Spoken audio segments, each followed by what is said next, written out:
warm welcome to all our viewers and welcome to a new edition of Africa Today, our program, bringing you all the latest news and events happening all around the African continent. And of course, topping our news today, we start with Libya, where the capital's most powerful armed factions battled in several districts overnight and into Tuesday morning in the city's worst violence this year, raising fears of a wider escalation. Dark smoke hung over parts of the city early on Tuesday, and the sound of heavy weapons rattled through the streets as residents and local media reported fighting in different parts of the capital. We have the details. The Libyan capital Tripoli late on Monday, and flights to the city's main airport were suspended after the reported seizure of a powerful armed faction commander by a rival force. Clashes between the 444 Brigade and the Special Deterrence Force, which both backed the interim government of national unity GNU during brief battles last year, shattered months of relative calm in Tripoli. Libya has had little peace or security since a 2011 NATO-backed uprising, and it split in 2014 between warring eastern and western factions.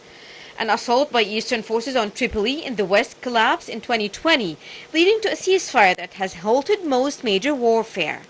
However, there has been little progress towards a lasting political solution to the conflict, and on the ground, armed factions that have gained official status and financing continue to wield power. Last year, factions backing a rival government declared by the eastern-based parliament launched a doomed attempt to oust Beba, leading to a day of heavy clashes in Tripoli.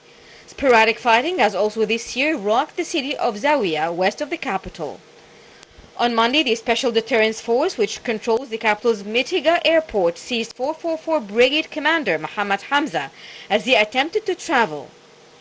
Flights to and from Mitiga have been diverted to Misrata, a city about 180 kilometers east of Tripoli. Flights to and from Mitiga have been diverted to Misrata, a city about 180 kilometers east of Tripoli. Clashes erupted near Mitiga late on Monday and early Tuesday.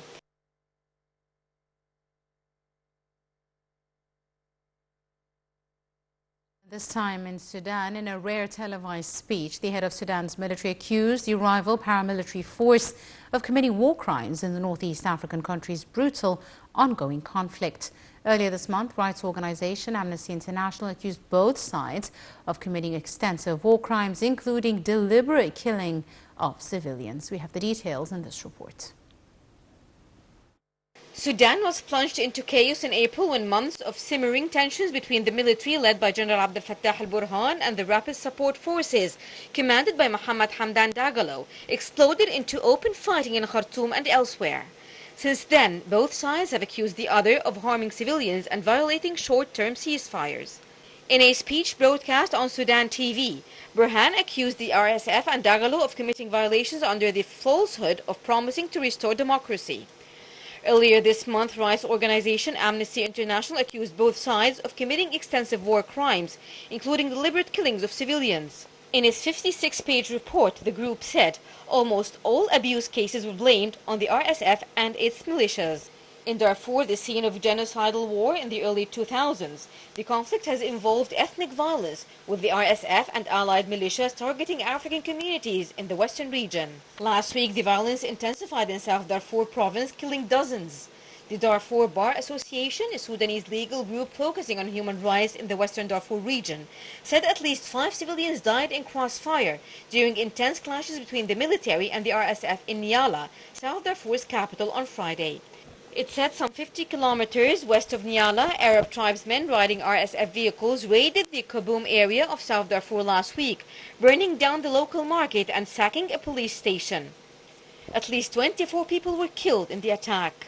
The nearly 4-month conflict has also reduced the capital Khartoum to an urban battlefield. Across the city, RSF forces have commandeered homes and turned them into operational bases. The army, in turn, has struck residential areas from the air and with artillery fire. Over 2.15 million people have since fled Khartoum state, according to UN data. The country's health minister, Haitham Mohamed Ibrahim, said in June that the conflict has killed upward of 3,000 people, but there has been no update since.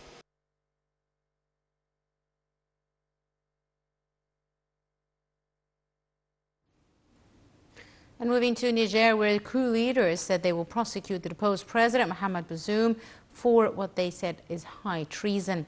Members of the Presidential Guard ousted Bazoum July 26th. He's since been under house arrest with his wife and son in the presidential compound in the capital. We have more details in this story.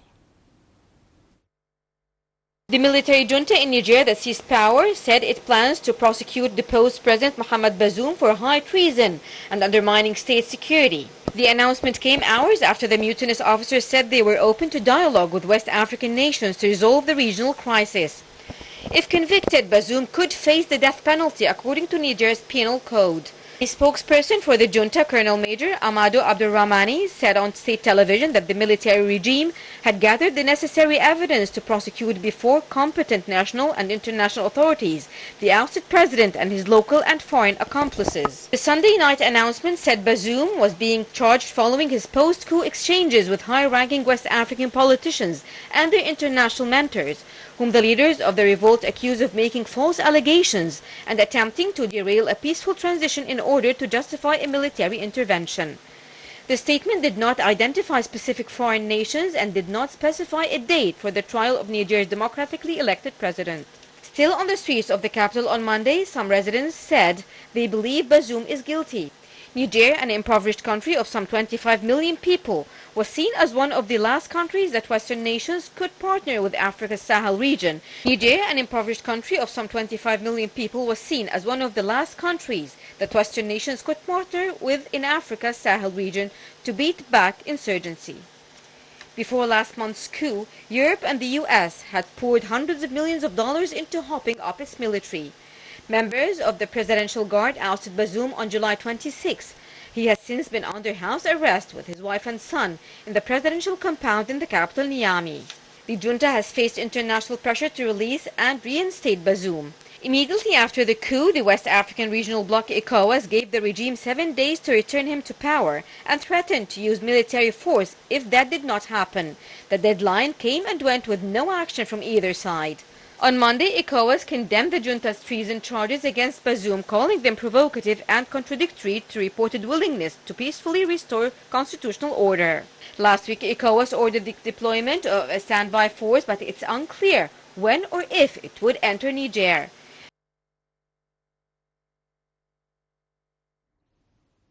And back home, the Irrigation Ministry said Egypt is keen on further cooperation with African countries to promote economic integration.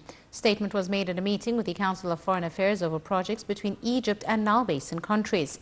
Meeting discussed Egypt's agenda during its 2-year presidency of the Council, including addressing water-related issues in Africa and the impact of climate change and its link with floods, torrential rains, drought, as well as hurricanes. We're now delighted to be joined over the telephone for this afternoon by His Excellency Ambassador Gamal Bayoumi, former Assistant Foreign Minister. A very good afternoon to you, Mr. Ambassador. Good afternoon. Thank you very much, Mr. Ambassador, for joining us. And let me start by asking you, Mr. Ambassador, the Water Resources and Irrigation Ministry said that Egypt is looking forward to further achieve cooperation with many African countries with the view of promoting economic integration. How important do you see this, Your Excellency, for the African continent, especially during this current time? It is very important for us because we are a country lacking enough resources of water. Yes. While most of the African countries are flooded with rains, like Ethiopia, they don't use the River Nile even. They have rains more than enough for whatever they want to cultivate. So since Muhammad Ali Pasha and even the Pharaonic time, we send Egyptian ships to the western part of Africa and to the eastern part of Africa to discover the African countries in general. And then through the River Nile, we wanted to see from where the River Nile is coming, and that was the beginnings of a huge cooperation between Egypt and its neighbors in Africa. And thank God that I don't see any contradiction between our interests and the African interests. Only we need a serious dialogue in order to reach some positions where everybody and every country is satisfied. Absolutely. Your Excellency, now, of course, there are many projects between Egypt and African Nile Basin countries. And how do you see, Egypt benefiting and helping out these Nile Basin countries with their needs, and an exchange of expertise can occur between Egypt and such countries in this regard? After serving in Africa several times, my experience is telling me if you want more and more good relations with Africa, yes, you have to start from investment. Because trade is very limited, and trade is occupying by the European countries who are occupying all the trade in wood and commodities for Europe. So you cannot intervene just for trade. Yes. Even for trade, we have now combined the three sub-regional free trade areas in one big free trade area, and this is good. And by the way, the result that we tripled our trade with Africa since some time, and we are continuing doing this. But what we need is really investment. Why? Yes. Because Africa they do not have up till now sources to keep or to freeze vegetables and fruits. They need to establish a canned food industry and to start exporting the products of Africa. Yes. And this is what really we need. We need to establish some investment on the energy. And we are offering Ethiopia to connect the electric net in Ethiopia after they finish with the Ethiopian dam. Also, we are now building the Tanzania dam and the Congo dam. All these dams are producing electricity. Yes. And we have in Egypt a huge project to connect the electric net in the Arab world from Baghdad in the far east up to Casablanca in the far west to then export our electricity to Europe. Right. So we want to strengthen our energy supply by connecting our electric net with Sudan, with Ethiopia, with Congo, with Tanzania, and whoever is ready to connect their electric net with us. So we are going to buy their electric production and sell it in our neighborhood European countries. Right, indeed. Your Excellency, in your opinion, how do you see the issues that would top the Egyptian agenda during its 2-year presidency of the African Water Council, sir? Here we want to start by the fight between African countries and African countries. And the fight within one country, like the case in Sudan or the case in Somalia and many, Togo now. And we want to stop fighting each other because this is the huge enemy, the most severe attack on our future and our development process. Yes. So we have to stop armament, and we have the initiative of President Sisi to throw the arms, not to fight, and to come to negotiation table and to settle our problems. I think this is top priority for our relations with Africa. Absolutely. And how do you see the private sector, Your Excellency, playing a role, in the plan for economic integration amongst African countries? I hope that private sector can have a room enough in order to participate. But let me be frank to you and to our audience, yes, and to say that this is not easy. It is very, very difficult because in Africa, up till now, you don't have first-class banking system. You don't have a bank which can give you a credit account and then you can export or import. So we want to improve many things. So private sector needs from us to make them very sure that they are not going to lose their money whenever they invest, and to establish many banks as much as we can to support and to protect the new investments in the continent in order to encourage businessmen to come forward and do business in Africa, because frankly, it's much easier for me by telephone to make business with Europe or with Americas or Latin America even, rather than in Africa, where we are, after all, part of this continent. Indeed. And do you see the African Free Trade Zone impacting intra-African trade and working in this regard?